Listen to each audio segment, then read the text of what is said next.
హోంశాఖ మంత్రి, కేంద్ర హోంశాఖ సహాయక మంత్రి, కరీంనగర్ జిల్లా 2 సార్లు గెలిచినటువంటి ఎంపీ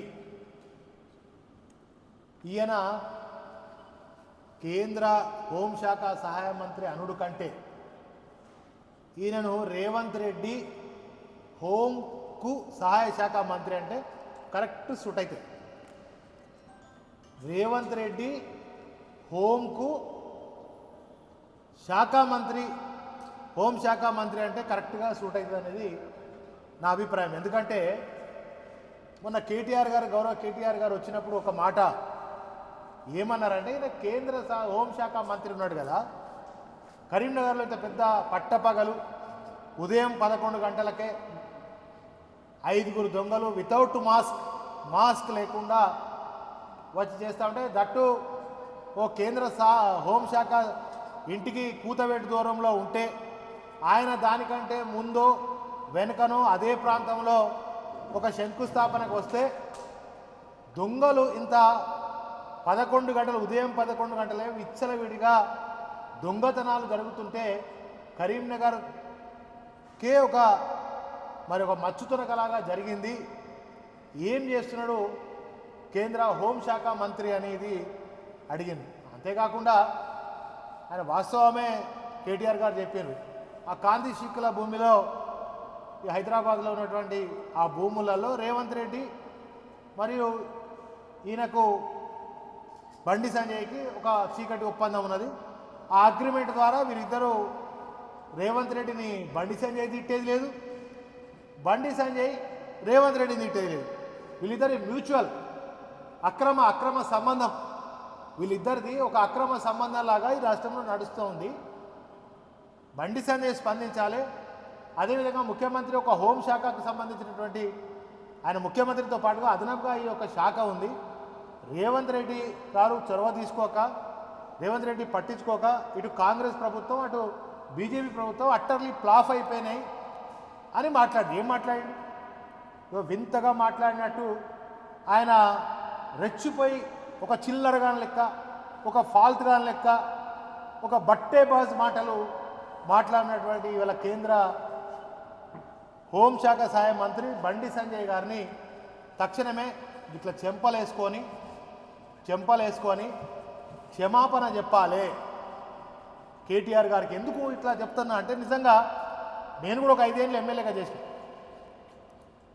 మరి తను కూడా చాలా 2009 నుంచి ఎమ్మెల్యేగా మంత్రిగా చేస్తున్నటువంటి అనుభవం ఉన్నది.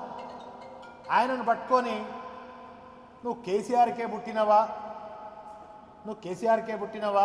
నువ్వు మనిషివా, ఈయన మనిషి అయితే ఎదుటోడు మనిషిలాగా కనబడతాడు.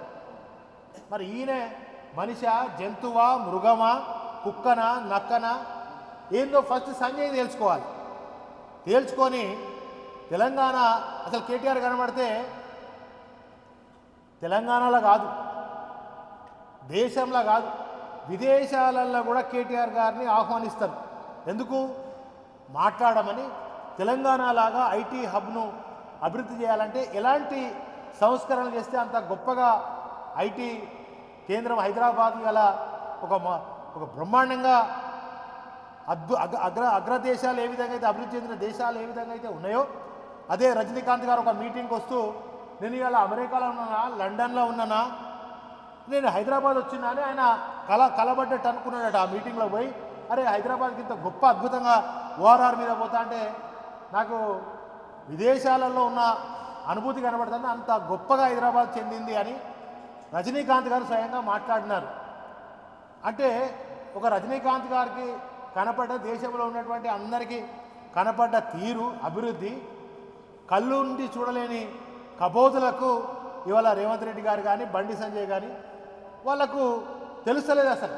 నేను అందుకే బండి సంజయ్ గారిని గతంలో చాలాసార్లు అన్నా, అరే ఈయన మెదడు కొద్దిగా మొఖాలకి వచ్చిందా, జర ఎర్రగడ్డ హాస్పిటల్లో జాయిన్ చేయరి, ఈయన తీసుకుపోయి ఆపరేషన్ చేపిస్తే మోకాలు ఉన్న మెదడు ఆయన ఇళ్లకు మళ్ళా తలకాయలకు పంపిస్తే ఆయన సెట్ అవుతాడు, జర బీజేపీ నాయకులారా చూడండి అని చెప్పిన.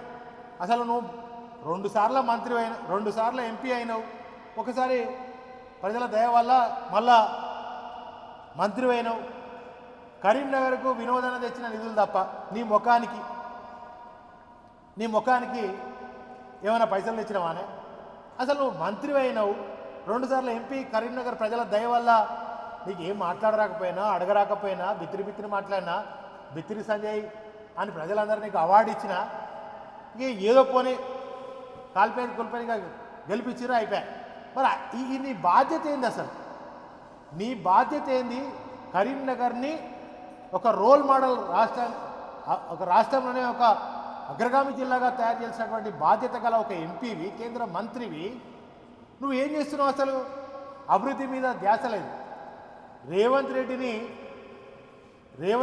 కేటీఆర్ గారు ఆయన అసమర్థతను, ఆయన దద్దమ్మతనాన్ని మాట్లాడితే ఈయనకి ఎందుకు రేషం వస్తుందో నాకు అర్థమవుతుంది.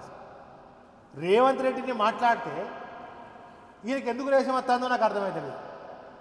అట్లాగే నువ్వు కేంద్ర మంత్రివయ్యా, నువ్వు ఒక బాధ్యత గుర్తు చేసి, ఈయనకు ఒక బాధ్యత గుర్తు చేసి నువ్వు ఆ దొంగలను పట్టుకోలేదు, దొంగలను పట్టుకోరే అని చెప్తే అరే కరెక్టే, కేటీఆర్ గారు మంచి సూచన ఇచ్చారు. తెల్లారి నుంచి పోలీసులో సిపిని పిలుచుకొని ఒక రివ్యూ పెట్టి, కలెక్టరేట్లో రివ్యూ పెడతావా, నీ ఇంట్లో రివ్యూ పెడతావా, రివ్యూ పెట్టి చల్ 2 గంటలల్లా ఈ దొంగలను దొరకబడతారా, మిమ్మల్ని సస్పెండ్ చేయాలనా అని మాట్లాడాల్సిన బాధ్యత గల ఒక ఎంపీ అది పక్కన పెట్టి కేటీఆర్ ఎట్లా పుట్టిండు, నువ్వు ఎట్లా పుట్టినావో ఆయనకు అట్లా పుడతాడు, నువ్వు తండ్రికి పుడితే ఆయన కేసీఆర్కే పుడతాడు, నువ్వు తండ్రికి పుట్టినావా లేదా నువ్వు చెక్ చేసుకో, నీ తండ్రికి నువ్వే పుడతావు కదా. ఇది మాట్లాడాలంటే కొంచెం సిగ్గు అనిపిస్తాను, అమ్మతో ఈ మాట మాట్లాడాలంటే బాధ అనిపిస్తాను. ఈ వ్యక్తిగత విమర్శలు ఎందుకయ్యా? నువ్వు నేను ప్రతిపక్షాలు ఉన్నావు, నువ్వు అధికారంలో ఉన్నావు, ఎంతసేపు అభివృద్ధి మీద, ప్రజా సంక్షేమం మీద మాట్లాడాల్సినటువంటి ఒక బాధ్యత గల ఎంపీ, ఒక కేంద్ర మంత్రి చిల్లర మాటలు, పిచ్చి మాటలు, కారు కూతలు మాట్లాడడం ఇది చాలా విడ్డూరం, హాస్యం, చాలా బాధ అనిపిస్తుంది. అసలు బండి సంజయ్ గురించి అసలు ఆయన గురించి మాట్లాడాలంటే చాలా బాధ అనిపిస్తుంది. కనుక ఇప్పటికైనా మీ తీరు, మీ పద్ధతి మార్చుకోండి. రేవంత్ రెడ్డి ఇంటికి హోంశాఖ మంత్రిగా కాకుండా ప్రజలకు, నిన్ను గెలిపించిన ప్రజలకు ఒక బాధ్యత గల ఎంపీగా, వాళ్లకు ఒక బానిసలాగా, నిన్ను గెలిపించినటువంటి ప్రజలకు ఒక సేవకుడిలాగా పనిచేయడం, ఈ రోజు నుంచైనా కరీంనగర్ జిల్లా అభివృద్ధి కోసం, తెలంగాణ రాష్ట్ర అభివృద్ధి కోసం పనిచేయాలని నేను బండి సంజయ్ గారిని విజ్ఞప్తి చేస్తాను. దయచేసి ఈ రోజు కన్నా నీ పద్ధతి మార్చుకో. మనుషులు ఎవరెవరో కుడతారు. కేసీఆర్ కొడుకువేనా? కేసీఆర్ కొడుకు కాకపోతే ఎవరి కొడుకు అన్నారు?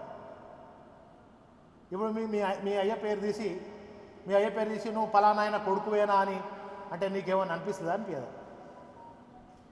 ఇంకా తెలంగాణ చెడ్డ మాట్లాడతాడు, కేంద్రంలో బీజేపీ ఎంపీలు ఉంటారు, తెలంగాణ అస్తిత్వాన్ని, ఆత్మగౌరవాన్ని దెబ్బతీసే విధంగా పార్లమెంట్లో మాట్లాడతారు.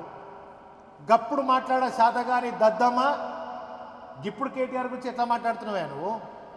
కాళేశ్వరం ప్రాజెక్టు కూలిపోయింది, 1,00,000 కోట్లు వేస్తే నేను పార్లమెంట్లో మాట్లాడినటువంటి ఎంపీ, నీ పక్కకున్న దద్దతో ఎంపీలు ఏం చేస్తారు? గడ్డి బిక్తురా? తెలంగాణ